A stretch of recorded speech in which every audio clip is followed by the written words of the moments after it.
Thank you.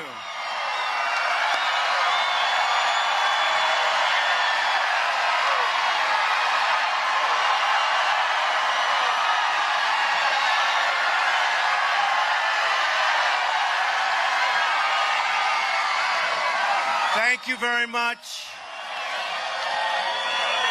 This is where it all began. Remember that incredible rally we had? And people came out, and it was like this. It was packed and incredible, and people said, something's going on there, right? That was the beginning, wasn't it? That was the beginning.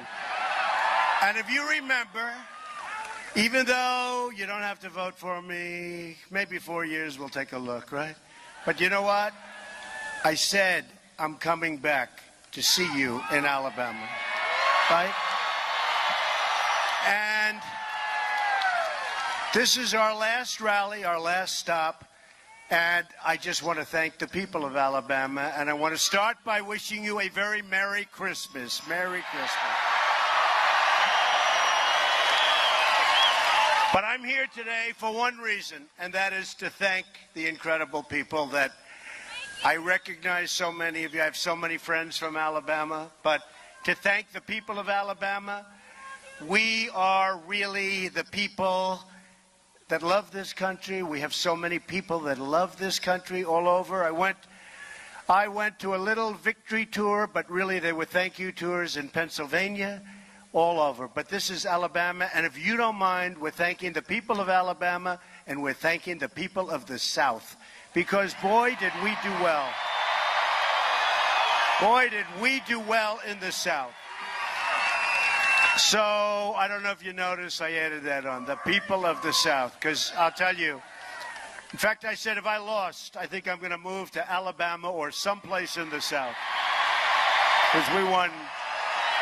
We didn't win like okay here. We won at a record setting. Nobody's ever had the numbers that we had. So I just want to thank you. This is our last stop, and I'll tell you what, there is no better place to celebrate than right here. Okay? So thank you. You propelled to victory a grassroots movement, the likes of which the world, frankly, has never seen before. And you know, if I was saying something that was slightly off, these very dishonest people up here, they'd be correcting. They'd be correcting us, right? They'd be correcting us. And because of the weather, by the way, the buses are still pouring in, so I think we shouldn't wait. Do you agree? So they're coming in, and we're just going to wait. You'll explain to them as they walk in, we're having a great time, right? But the incredible patriots of this stadium today defied the pundits, defied the pollsters, and the special interests, and delivered a historic win for the American worker and for the American people, totally. I want to thank so many great people, but having Franklin Graham, who was so instrumental, I tell you, we won so big with evangelical Christians. We won so big. Where is Franklin? He's around. He's right there. What a great, there he is. Look at him. He worked so hard. Thank you, Franklin. Anybody that has anything to do with the great Billy Graham I love, and that's the son, and that son is great. So thank you. And Billy is doing well. Well, I mean, he's 98 years old, but he's doing well. I also want to give a very special thank you to the men and women of the United States military. Incredible. Incredible. Because not only did we win with evangelicals by massive numbers, not by like 2 points, like by many, many, many points, but we won with the military and we won with law enforcement, big league. So we are in your debt. And we will never, ever let you down. We will honor your service and sacrifice that begins with restoring respect for the American flag, right? The American flag, which has been taking abuse lately. And I can only speak for myself, but I don't like it, okay? I don't like it. And we're going to finally take care of our great veterans. And that's another group. So amazing. So amazing, the veterans, and we're going to be naming somebody very, very soon to head up the VA, and we're going to get it taken care of, folks. We're going to get, it's time. It's time. People that come into the country illegally, people that come into the country and cause problems, they're taken care of better than our vets in many cases, so, yeah. Time to take care of our vets.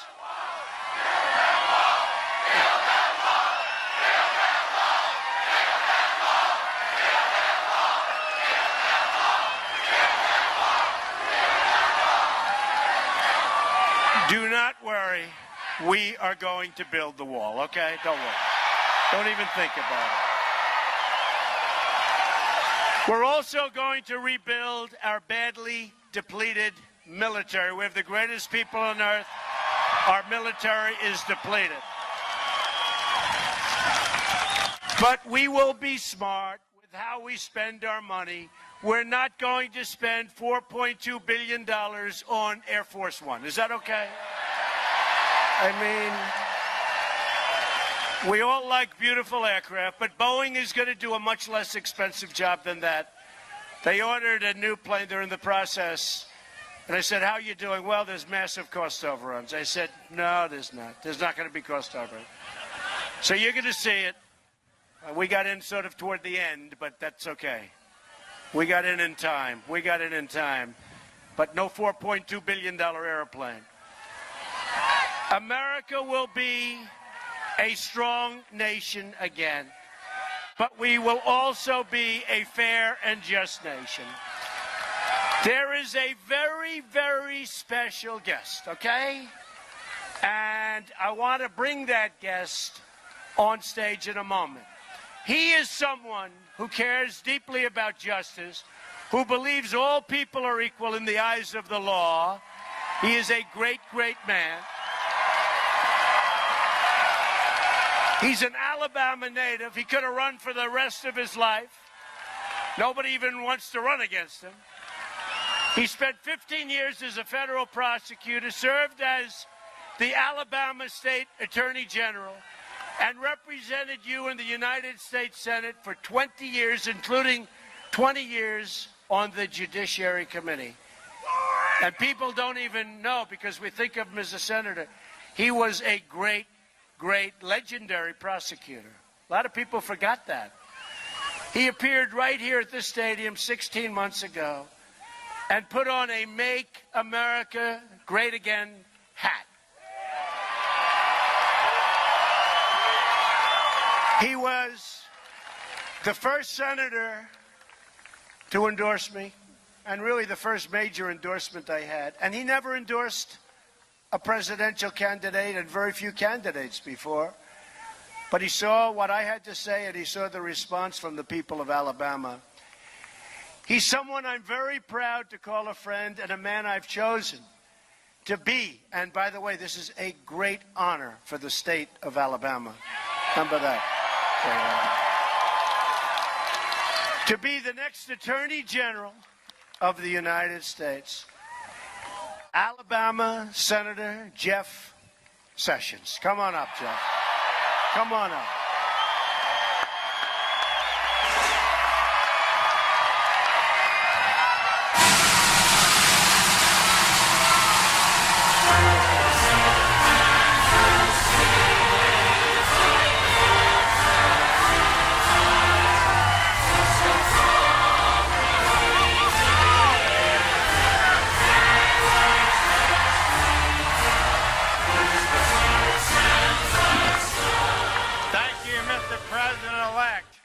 What a great honor it is to have you back in my hometown, Mobile, Alabama. I do remember that event 16 months ago. How many of you were here on that day? Woo! It was an eye-opening event for the entire world and certainly the United States political establishment. I don't think there's any doubt that for your effort and your campaign, Mobile played a historic role in that momentum that built. There's just no doubt about it.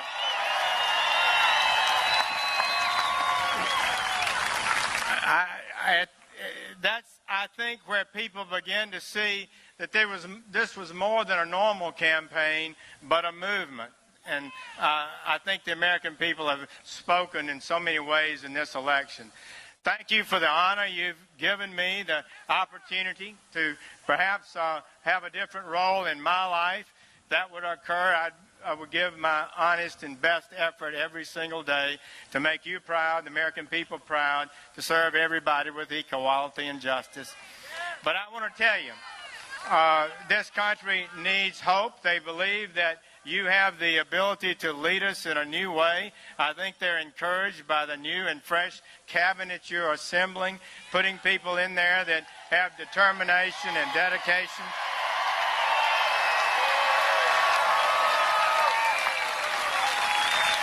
I want to say thank you to Mayor Stimpson and his team in the city, to the county and all those who've helped make this possible now and last time. There's been a great thing there.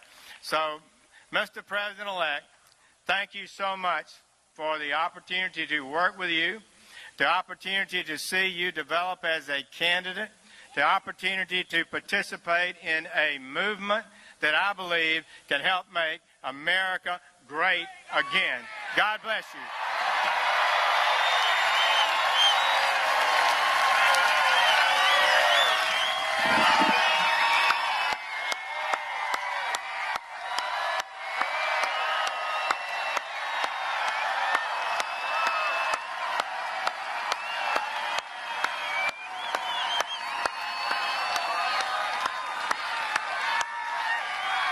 He's an amazing man.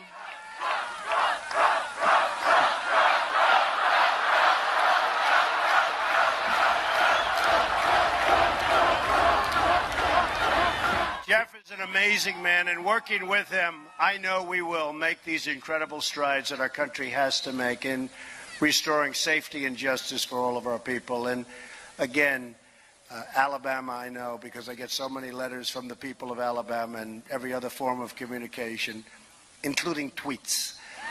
And they are so proud. They are so proud of him. So, and we're proud of him. So thank you. Thank you, Jeff. Fantastic. So great. You know, Jeff talked a little bit about the election and his endorsement, and I think if you want me to discuss that evening one more time? Because this will be it. Should I? Yes or no? Because I could give you a beautiful, rhetorical, flowing speech, and we can all fall asleep together, right?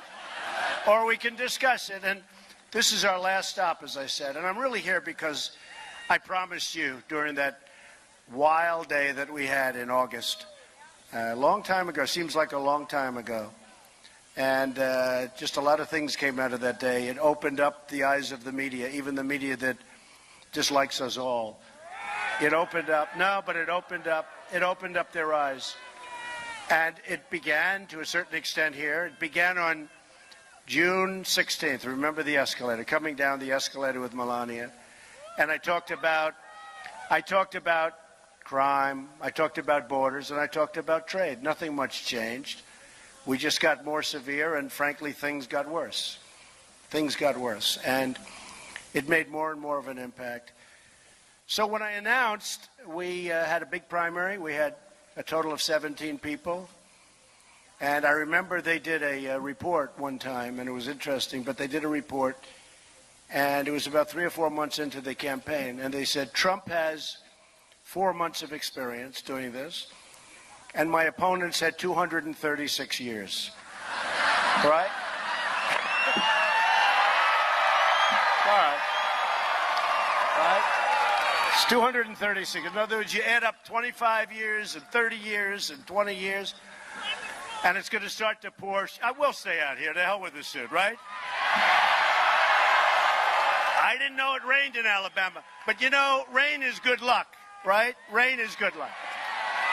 So, and I never liked this suit anyway, so we'll throw it away after.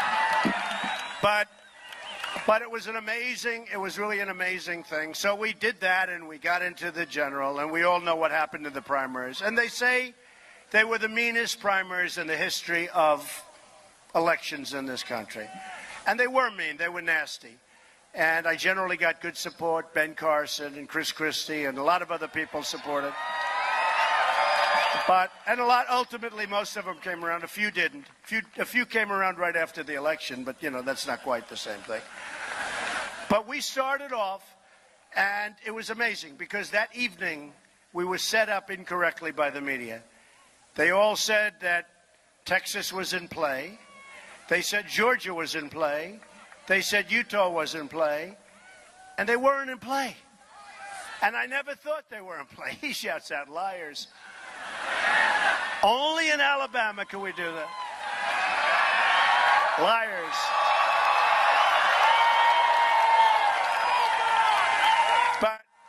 But what happened is we tend to believe the media. You know, we believed Walter Cronkite years ago, right?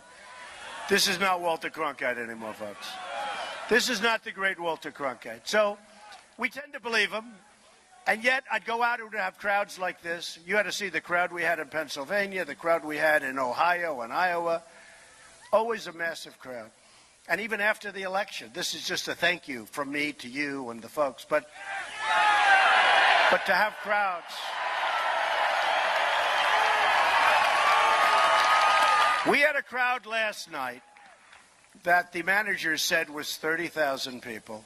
And I read the Palm Beach Post tomorrow, and, you know, the one that just came out. And there was a line in the second paragraph. Now, it was one of the biggest crowds that I've seen. You couldn't even see the end of it. It was a field. It was actually a field. Last night, Orlando. It was incredible. And I read the Palm Beach Post today. It said, Donald Trump spoke before hundreds of people. I said, right? Very dishonest. Very, very dishonest, but that's okay. Hundreds of people is not 25 or 30,000 people. Do we agree with that? But they know. They know what they're doing. They all know what they're doing, but I guess it didn't work because we're here together, folks, right? The movement. But we've been hearing, and I've been hearing that Texas, and I go to Texas, it would have these massive crowds. We had one crowd in Texas that filled up a stadium. The line was so long, and those are the people that didn't get in. The line was like 30 blocks long. It went all the way back to a highway in Houston. And I said, how are we losing Texas, or how are we tied in Texas? Anyway, but they said Texas is in play. That means we're doing badly, right? Because we're supposed to win as Republicans and Georgia. And as soon as the polls open, they go, breaking news. Donald Trump wins the state of Texas, right? Donald Trump wins. This is like immediately. We win Georgia. We won Utah. And did you see my competition in Utah? This guy came out of nowhere. I mean, my wife said, trust me, he's not doing well. But they had him even with me, and they had me maybe not winning Utah. And by the way, as soon as the real polls came out, we won it in a massive landslide. And that guy